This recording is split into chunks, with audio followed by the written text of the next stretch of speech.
Hello everyone, as you know I'm Dr. Atya as Ayurvedic physician. So today we are going to discuss a disease which is form of arthritis and it is called gout. Gout के बारे में आज हम बात करेंगे। Gout को एक joint problem के नाम से भी जाना जाता है, जॉइंट पेन के नाम से भी जाना जाता है। अगर हम अकॉर्डिंग टू आयुर्वेदा अगर इसकी बात करें तो आयुर्वेदा में इसे हम वात प्रदान त्रिदोष व्याधि के नाम से जानते हैं और इसमें बेसिकली हमारी रक्त धातु दूष्य होती है। तो देखिए जो गाउट की जैसी जो समस्या है, अगर हम एशियन टाइम्स की बात करें यानी कि पुराने समय की बात करें तो ये बेसिकली राजाओं महाराजाओं को ये प्रॉब्लम होती थी because they didn't do any physical work as per diet. उनका प्रॉपर फिजिकल वर्क नहीं हो पाता था डाइट के अकॉर्डिंगली। और भी कई ऐसे रीजंस है गाउट के हमारे जो गाउट के कॉजेज है ये may be due to high protein diet लेने के कारण भी होता है और some alcohol consumption, beer consumption, red meat जो ज़्यादा खाते हैं, बीफ ज़्यादा लेते हैं या प्रिजर्वेटिव्स फूड्स ज़्यादा लेते हैं और ज़्यादा जो स्वीट फूड ज़्यादा लाइक करते हैं, उनकी कंडीशंस पे गाउट की प्रॉब्लम्स ज़्यादा रहती है यानी कि यूरिक एसिड का लेवल हायर रेंज में आना शुरू हो जाता है। तो आज मैं आपके साथ डिस्कस करूंगी कि यूरिक एसिड यानी कि गाउट के बारे में कि यूरिक एसिड के ऐसे क्या बढ़ने के सिम्टम्स हैं, उसके क्या क्या कॉजेज हैं, उनकी हमें प्रिवेंशन कैसे करनी चाहिए और उसका हमारा ट्रीटमेंट क्या पॉसिबल है। तो इस चीज को सुनने के लिए आप अपनी वीडियो को अंत तक देखें। सबसे पहले मैं आपको बताने जा रही हूँ कि गाउट के बारे में कि एग्जैक्टली गाउट है क्या, व्हाट इज गाउट यानी कि यूरिक एसिड है क्या। As we said gout is a form of arthritis, कि इसे हम आर्थराइटिस यानी कि जॉइंट की प्रॉब्लम माना जाता है।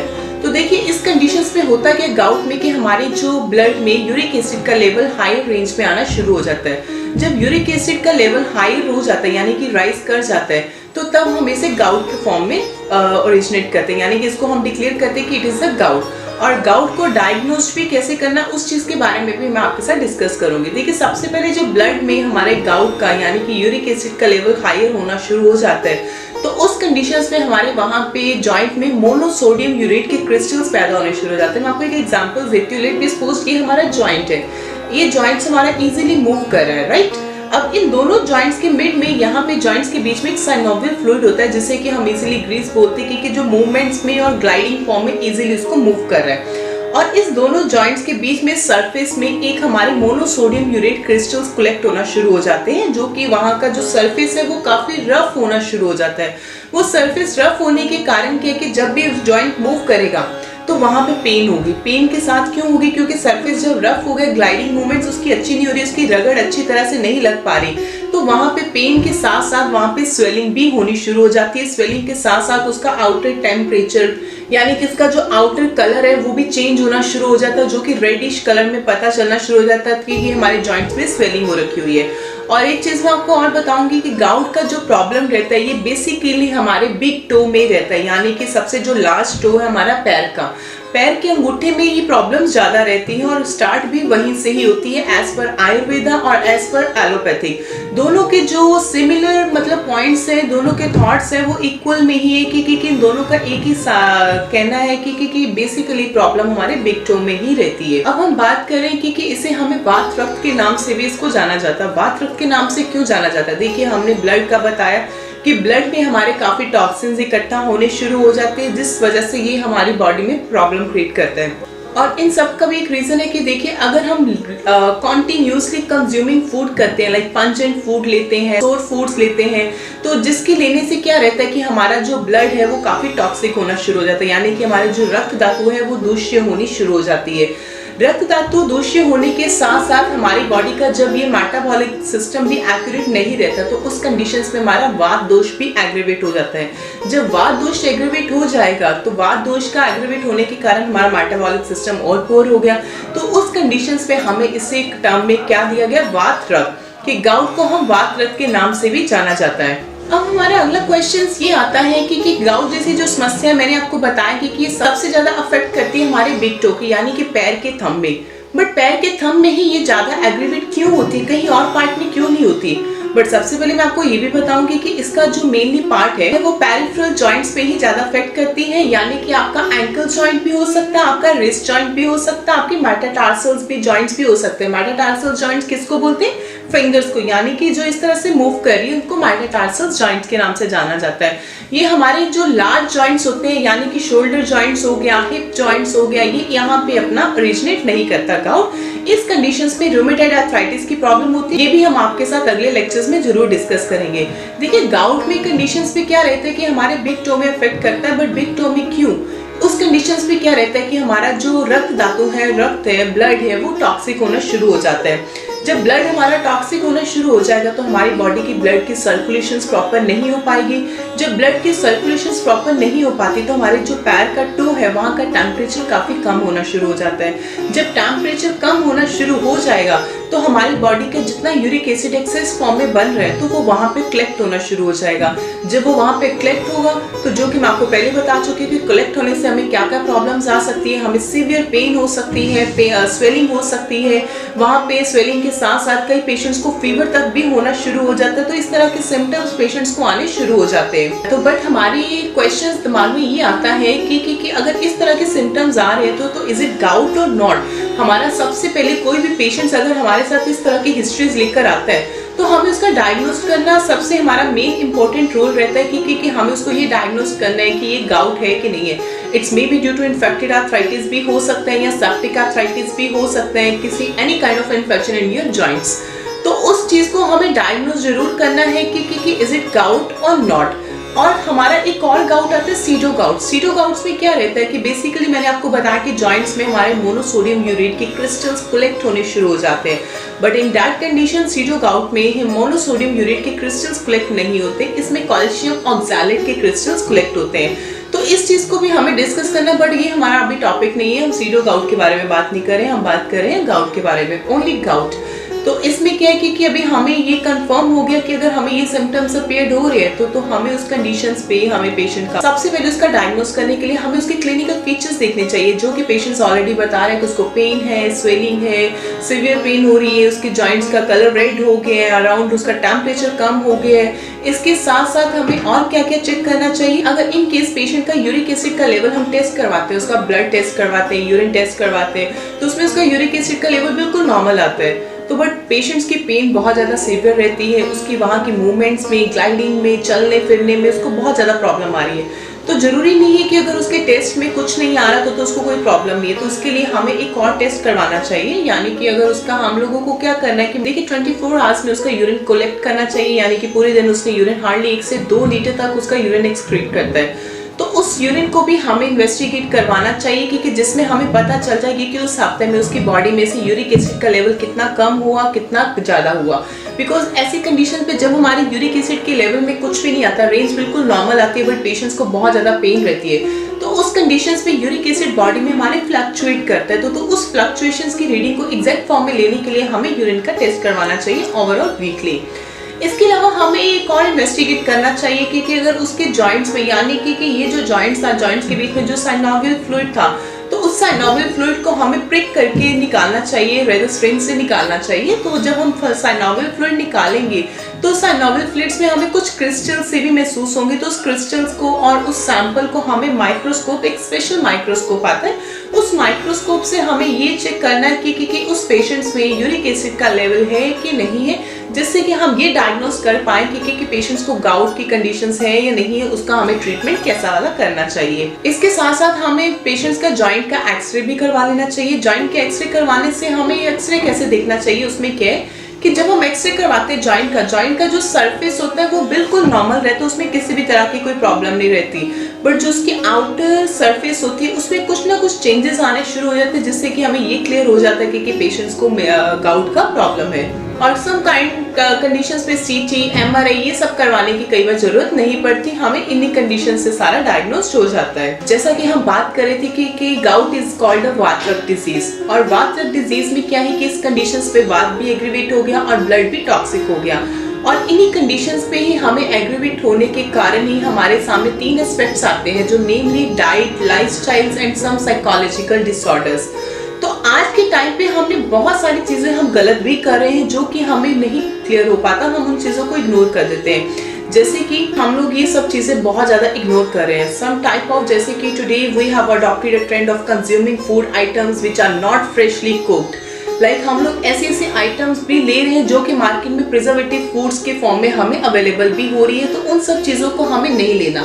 या सम टाइम हमें कुक फूड्स ज़्यादा एडवाइस करनी चाहिए, जो कि मैं आपको पहले भी बता चुकी हूँ कि हम लोग रेड मीट, फिश या बहुत ज़्यादा प्रोटीन डाइट लेने के कारण भी हमारी बॉडी में यूरिक एसिड का लेवल हायर होना शुरू हो जाता है। और ये कुक या अनकुक्ड फूड लेने के कारण भी हमारी बॉडी का वात दोष काफ़ी ज़्यादा एग्रेवेट फॉर्म में आना शुरू हो जाता है। सम टाइम हम लोग बहुत ज़्यादा मतलब ठंडी चीज़ें भी लेना शुरू कर देते हैं, some type of cold things, जो कि हमारे वात दोष को और ज़्यादा एग्रेवेट करता है। And some type of dry foods भी ज़्यादा लेने से हमारी बॉडी का वात दोष एग्रेवेट हो जाता है। एंड अपार्ट फ्रॉम दिस कि some type of lifestyle changes के कारण भी हमारी बॉडी में वात दोष एग्रेवेट कर जाता है, या हमारा ऑनगोइंग स्ट्रेस चल रहा है, या सम टाइप ऑफ पेशेंट्स करते क्या है, अगर कहीं बाहर है, आउटर में है या पब्लिक पे कहीं मीटिंग्स वगैरह में, तो वो अपना यूरिन एंड स्टूल को काफी देर तक होल्ड कर लेते हैं, तो जिस वजह से भी हमारी बॉडी में वात दोष काफी एग्रेवेट हो जाता है। या नींद प्रॉपर ना आने के कारण या ओवरनाइट तक जागने के कारण भी वात दोष एग्रेवेट हो जाता है। तो ये सब कुछ पॉइंट्स हैं जो कि हमें अपने लाइफस्टाइल में चेंजेस करने चाहिए, जिससे कि हमारा जो वात दोष है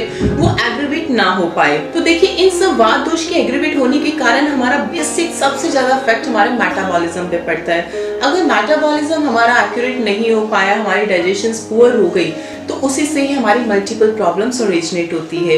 और जैसा कि आपको पता है, हम हर लेक्चर्स में भी मैं आपको बताती हूँ कि हमारी जितनी भी डिजीजेस का सारा ओरिजिनेट फॉर्म है वो ऑल ओवर हमारा स्टमक है। अगर स्टमक का सिस्टम हमारा एक्यूरेट नहीं है, हमारी डाइजेशन प्रॉपर नहीं है, तो हम लोग बहुत सारी मल्टीपल डिजीजेस को इन्वाइट कर रहे हैं। जैसा कि मैं आपको एक एग्जांपल्स देती हूँ कि अगर आप अपना किचन में कोई भी काम कर रहे हैं, आप अपना कोई गैस स्टोव पे हैं, आपने फ्लेम ब्लो करी है, उसके ऊपर कोई भी आपने टेंसिल्स रखा कुछ भी बनाने के लिए, कुक करने के लिए, तो साथ ही आपके किचन का फैन ऑन है, तो आप ये ऑब्जर्व करोगे कि जो आपकी फ्लेम है it will be get disturb, और वो आपका जो आपका फूड है वो अच्छी तरह से कुक नहीं हो पाएगा, तो it will be huge time, तो वो खाना कुक होने में भी काफ़ी ज़्यादा टाइम लेगा। तो ऐसे ही हमारी बॉडी का सिस्टम है। अब हम खाना खा रहे हैं, हमने खाना अपना पेट में चला भी गया, तो हम ऊपर से कोई भी ठंडी चीज़ें खा रहे हैं या बहुत ज़्यादा अनहाइजीनिक चीज़ें खा रहे हैं या ड्राई फूड्स ले रहे हैं, तो हमारे स्टमक में जो डाइजेशन है वो प्रॉपर वे से नहीं हो पा रही। तो हमें अपनी डाइजेशन को प्रॉपर करने के लिए अपनी अग्नि को तीव्र करना पड़ेगा, और अग्नि को तीव्र करने के लिए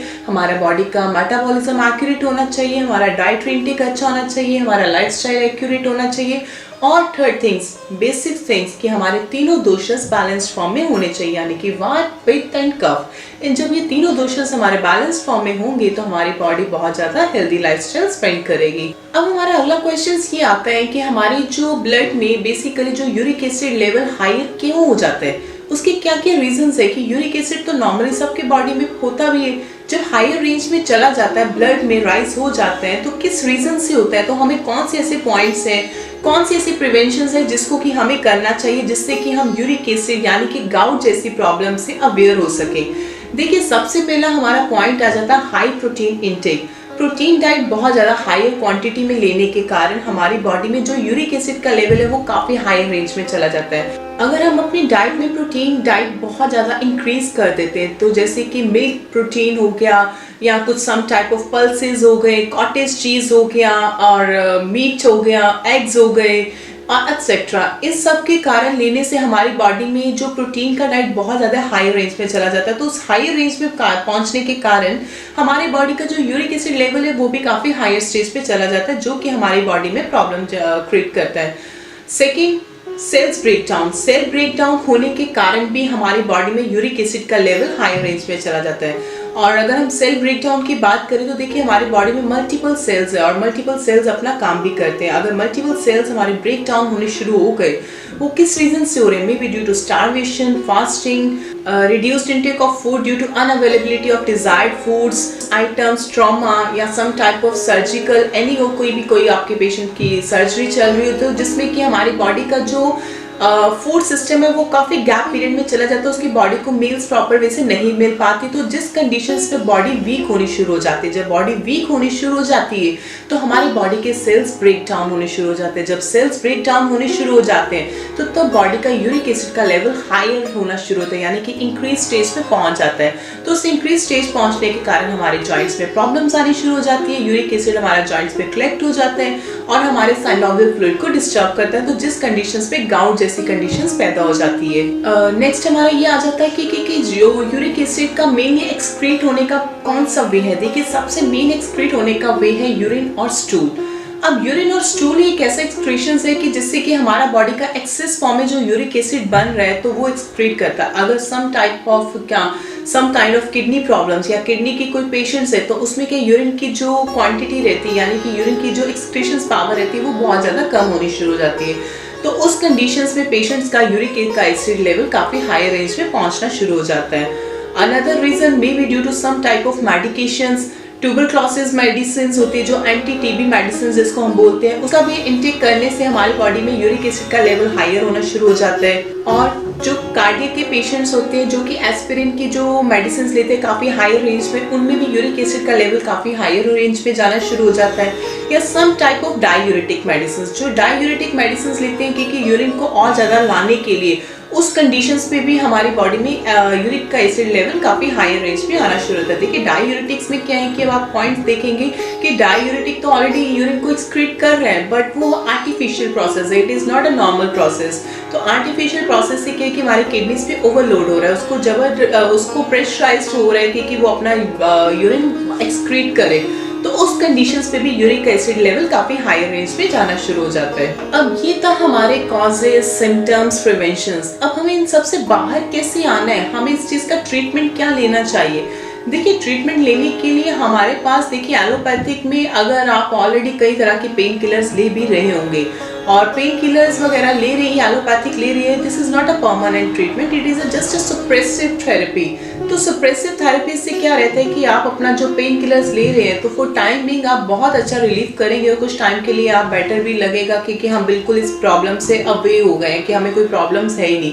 बट लेटर ऑन स्टेज इनके दोबारा अक्रेंस होने के चांसेस वापस होते हैं कि ये रीअकर भी हो जाते हैं। अब देखिए एलोपैथी में कई तरह की पेन किलर्स आती हैं और सबसे बेसिकली जो पेशेंट्स आज की जनरेशन में रूटीन में ले रहे हैं, नसैड्स बहुत ज़्यादा ले रहे हैं, एलोप्यूरिनोल की टैबलेट्स ले रहे हैं, कॉलिचिन्स की टैबलेट्स ले रहे हैं और प्रोबेनिसिड की टैबलेट्स ले रहे हैं। तो ये जस्ट टैबलेट, ये जो भी है ये आपको सप्रेसिव थेरेपी है, ना कि आपका परमानेंट ट्रीटमेंट है। तो इन सब चीज़ों के भी ओवर यूज़ करने से भी आपके किडनीज पे भी इफेक्ट पड़ सकता है। बिकॉज हम लोगों को क्या है कि कई पेशेंट्स क्या करते हैं कि एक बार डॉक्टर ने अगर आपको प्रिस्क्राइब कर दिया है तो आप लॉन्ग टाइम तक उस चीज़ को रूटीन में यूज़ करना शुरू कर देते हैं, आपका वापस फॉलोअप नहीं रहता डॉक्टर्स के पास।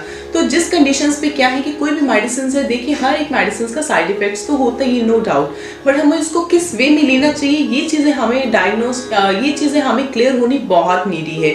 हमें वापस डॉक्टर के साथ फॉलोअप लेना चाहिए कि इसकी डोसेज हमें कम करनी चाहिए या बढ़ानी चाहिए, बट आप कॉन्टिन्यूटी में एक ही डोसेज लेते जाते हैं कुछ मंथ्स, कुछ ईयरली, जो लेटर ऑन स्टेज आपको वापस ये कंडीशंस आनी शुरू हो जाती है।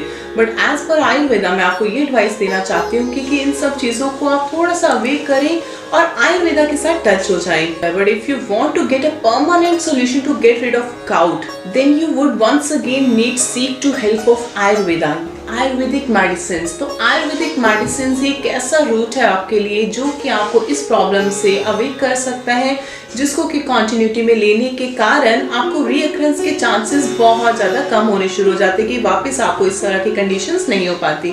तो इस कंडीशंस पे क्या है कि आयुर्वेदा में बेसिकली हमारे पास कई तरह के ऐसे पेशेंट्स आते हैं गाउट में, तो हम उनका वस्ती ट्रीटमेंट करते हैं। वस्ती treatment basically it is kind of enema, हम लोग एनीमा करते हैं जिससे कि उसकी बॉडी के जितने ब्लड टॉक्सिक है, वात एग्रीवेट हो रखा हुआ है, उन सब चीज़ों को हम बैलेंस फॉर्म में करते हैं। तो this is kind of the panchakarma therapy.